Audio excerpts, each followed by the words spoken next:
Guys, good morning. Nandito kami ngayon sa Dalampasigan, guys, kasi gusto namin maligo.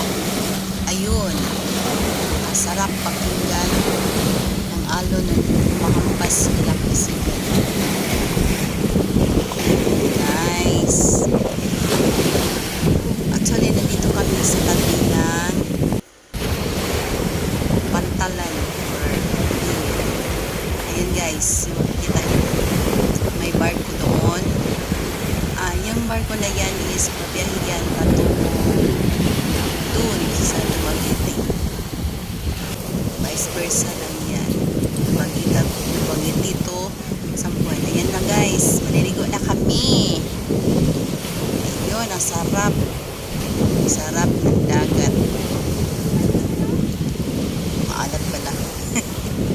Bakit masarap ang dagat? Ang alat kaya. Ayun. Napunta kami dito sa probinsya kasi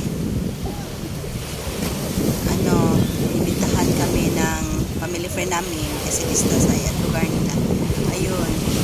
Pagkakataon na namin maliligo. Yan, ligo na kami. Ligo.